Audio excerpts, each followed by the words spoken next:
Hi, I'm Kate Shamarani, natural nurse in a toxic world, co-founder of the British Nursing Alliance and health advisor and nurse on Sons of Liberty Radio USA. You can catch that live on Rumble and many other platforms that you'll find on our Telegram page, British Nursing Alliance, at 1 p.m. on Saturdays. Jeremy Hunt has just announced as Chancellor that he's going to allow social services and the government to take 100,000 from our elderly's assets when they go into the hospitals and the social care settings. Why is that significant? Well, anyone who's been watching any of my recent interviews, both with Majid Nawaz, Charlie Ward, I've also just done one with Sasha Stone, where I've talked about the protocol NG191, which has been replacing the NG163. This is the end-of-life pathway which they are putting the elderly and disabled on in the hospitals.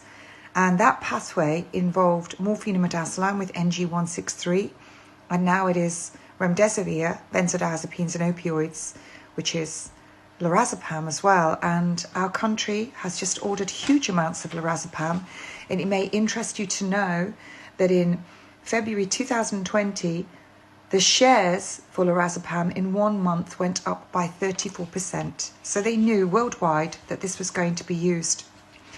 Now, they are putting more and more people on this end-of-life pathway, and you can go and look up the palliative care funding review. And that palliative care funding review tells you that they're going to be increasing the palliative care, and it also gives you on one of those pages on that palliative care funding review, which is page 64, it tells you the amount that the deaths of the elderly is going to go up by 2031, which is when their plan goes up to.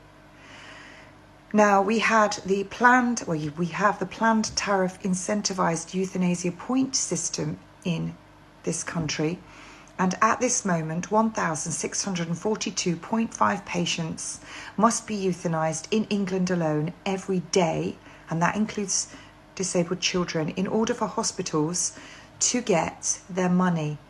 And this is also extended in the care homes. If they go below that target, they lose money.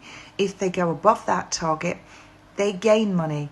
How do they euthanize, which is illegal? They hasten death, and they hasten death by using protocol NG191. It's actually a guideline. And NG191 is remdesivir, benzodiazepines and opioids. And who is being put on that? The elderly and the disabled. And they're using algorithms. So if you have comorbidities, which it states on page 64 of the palliative care funding, and what it actually states is that the changing demographic with the aging population, with chronic diseases and trajectories and greater comorbidities, provide further incentives to improve and expand palliative care provision. Provide further incentives, that's money.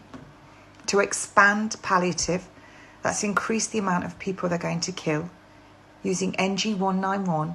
And it also tells you with the expected number of deaths by age between 2011 and 2031 is expected to rise in the 65 plus. It's expected to rise from 370,814 to 448,507 by 2031 minimum.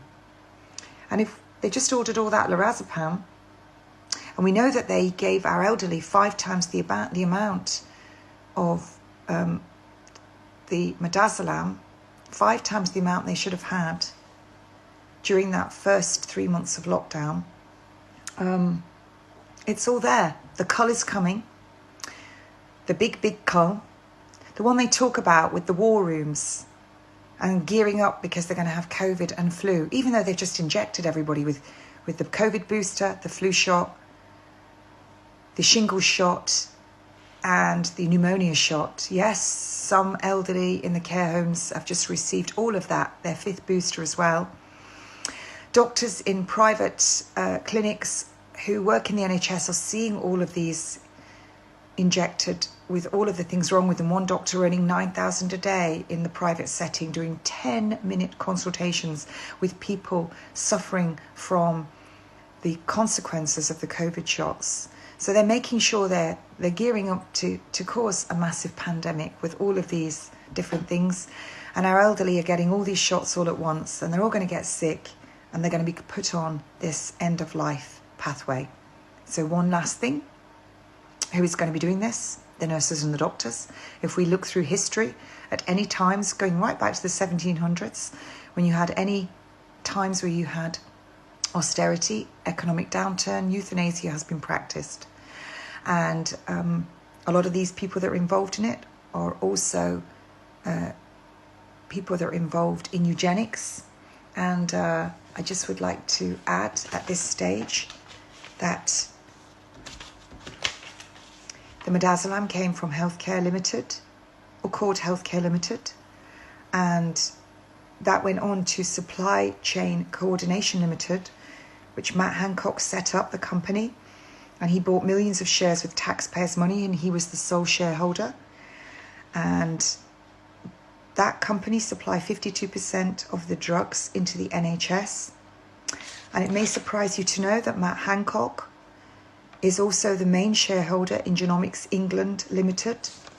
And Genomics England Limited, he stated in 2019 in an interview with the World Economic Forum that he was going to map the genomes for 5 million UK people. How would he get that? Would it be through a swab up the nose? I'm just saying.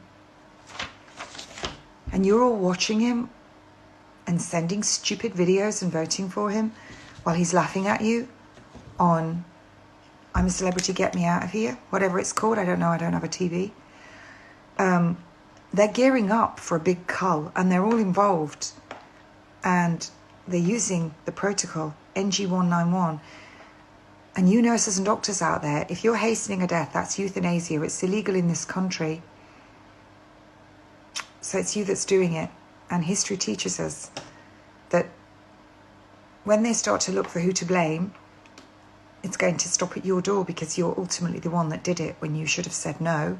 And you could have said no. You could have also said, I'm not going to do that. Or that's going to kill the patient, or that's too much. But you didn't. You did it to keep your jobs. So who to blame is going to be sitting at your door. Anyway, I've said it all, and I hope you share this far and wide and it makes sense. Have a good day.